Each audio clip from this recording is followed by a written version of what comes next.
guys, welcome back to Kart Track Reviews. I'm Steven. I'm going to talk about K1 Speed in Mount Kisco, New York. It's an interesting one. It's challenging, but for all the wrong reasons. And I'm not sure if I would even go back. But let's talk about it for a couple minutes and see what I really think.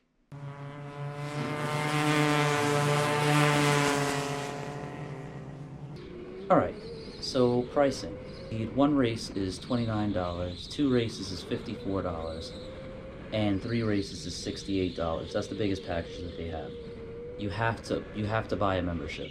With the membership, you have to pay $68, which is the same price as a 3-race package, except you have to get the membership. And the membership includes 2 races, I believe a head sock, and the license that you're allowed. So I think the license is really like $15, give or take. I think the pricing is high for the location because of what you get. I actually give the pricing a 4, and that's because everything else, everything that you're offered does not necessarily make up for the price that you're paying per race. Now remember, each race is about 7 minutes, like most locations. However, K1 Speed at this location, and maybe every other location that they own, they actually limit the race to 12 laps. And I believe the 12 laps is limited to the leading racer. Let's talk about the karts. The karts are interesting. They are a workout. I don't like the way that they steer. I don't like how heavy they feel, and they understeer a lot. I think the karts feel bigger, but I'm not entirely sure if they actually are. They kind of look bigger. The tires are okay, but it seems like the tires aren't enough for the weight of the karts. The karts are electric, and the karts are fast at the highest level, which they go up to level 4. I believe level 4 is the fastest, and it's pretty fast. The karts are fast for the track, which is nice. It's always nice to have a kart that's fast for the track. It really tests your abilities. However, they are electric, so I don't like electric, usually. And I'll get into track flow next, and you'll understand why I don't really like electric karts, especially at this location, because just the way that these karts interact with the track is kind of a problem.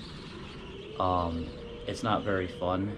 I think that the only good thing about the karts is that they give you a workout. So if you're looking for a lower arm or a full arm workout, the tough, stiff steering will really make you sore by the end of it.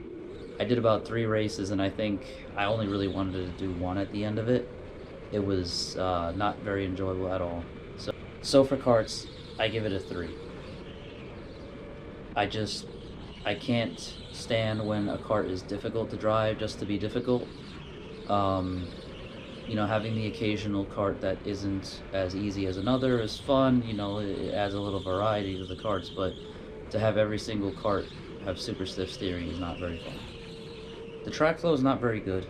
The first floor consists of about 3-4 turns before you go right back up to the second floor, and the second floor is all rubber coin flooring. As soon as you get off of the first floor and you go on the uphill, it's a rubber coin flooring, or I don't know if they should be rubber coin flooring, but just rubber flooring the whole way up and around the top floor, all the way down to the spiral, downhill spiral, that then brings you back to the first floor.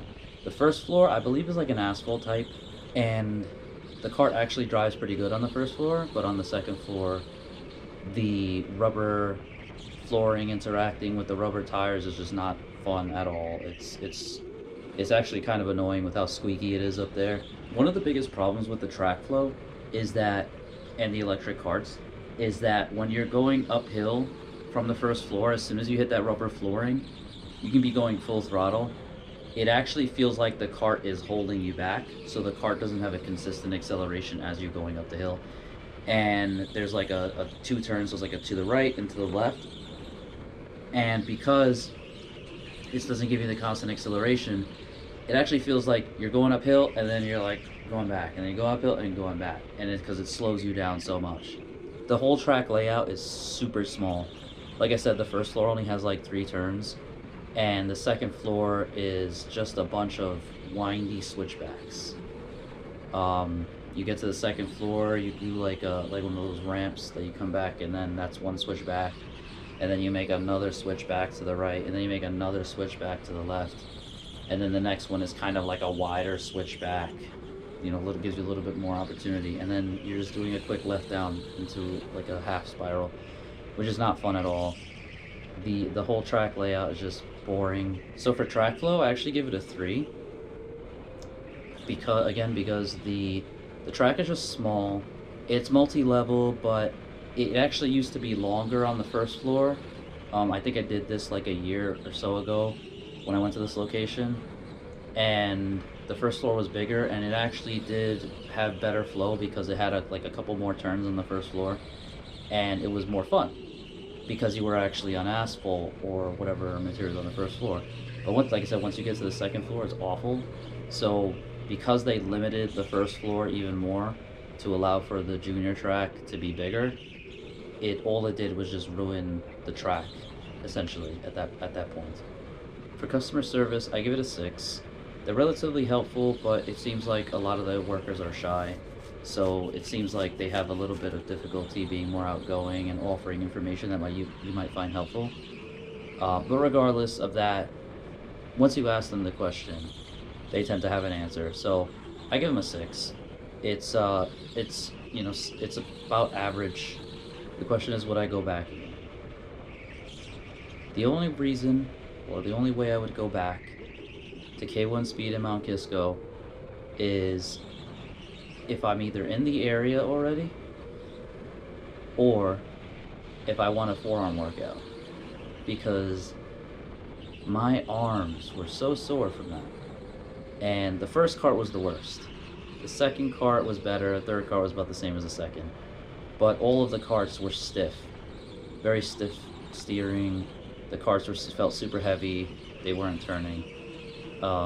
They weren't turning very well, like a kart should. They should be fun, you know. They should be kind of like a mini race car, but they just don't feel that way. So I can't see myself spending the time and then also the money with how expensive they are. Being $29 a race is a lot of money to pay for a kart for a forearm workout essentially. So again, maybe somebody else wants to go there, and I'm like, oh, you know, I'll come along, sure, but I'm not gonna go there otherwise. It's not worth it. There's plenty of other tracks that are actually nearby that are better, so I don't really see a reason to go to that location.